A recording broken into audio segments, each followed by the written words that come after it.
So essentially the way you get into a project is it starts with the bid. An investor will lobby us and ask us to come out and take a look at the property.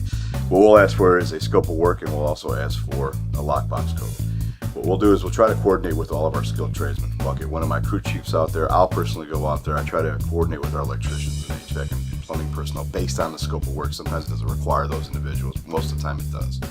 And what we do is we take a look at the property, we take pictures, we walk the property, we feel the property, we get an idea of what it's going to need and what it's going to need to be brought to code.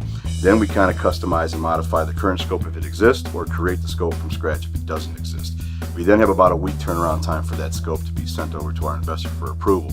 Once awarded, and that's what we consider it in the business, once it's awarded to you, we then put that system, that scope into our system.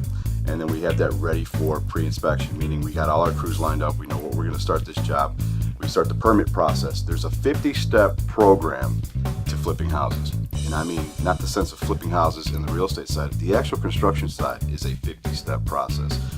If somebody tells you otherwise, then they don't know what they're talking about. It starts very simply with pulling permits, getting dumpsters delivered, setting up all your rough-ins, getting your inspections for those rough-ins, the demo work, all these things. And it's a very much a sequence of events that takes place. And it has to happen in that order on a daily basis to meet the deadline. Now, we can do a 50-step process in less than a month. That's what I was saying before, is that we do it in 3.5 weeks tops, a month if there's an inspection issue or a permit issue. So with that, taking you through all that engages and encompasses everything you're doing in this project. And the team has to be very cohesive, from the office staff to the field, from the field to the office, from the field talking with the investor. Everything's got to be in sync, very much. There's got to be a synergistic feel and atmosphere at all times. That's why our communications are so important, so that we stay on this timeline. With that said, once the property is ready and we feel that it's been properly rehabbed and redeveloped, we set up a final punch list. We go walk the property. Either myself or the property manager will kind of walk the property, create a punch list of minor little defects, maybe a touch up on paint here, or we forgot a floor register there, or an outlet cover needs to be replaced, things of that nature. They usually are going to be small items.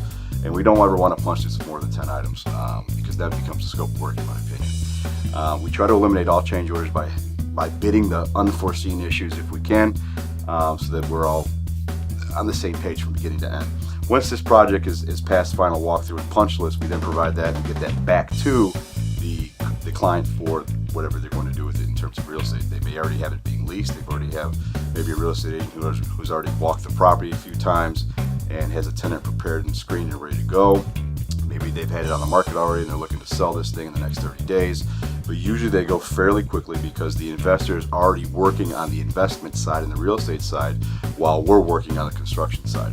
So again, like I said before, the investor has their objectives, we have our objectives, and we have to have shared objectives to make sure that once this project is done, I'm on their timeline too. They have somebody ready to go. We flip this house and we go to the next one. So when you work with the Garcilazo group, we're very strategic. Every decision we make, there's a rhyme and a reason.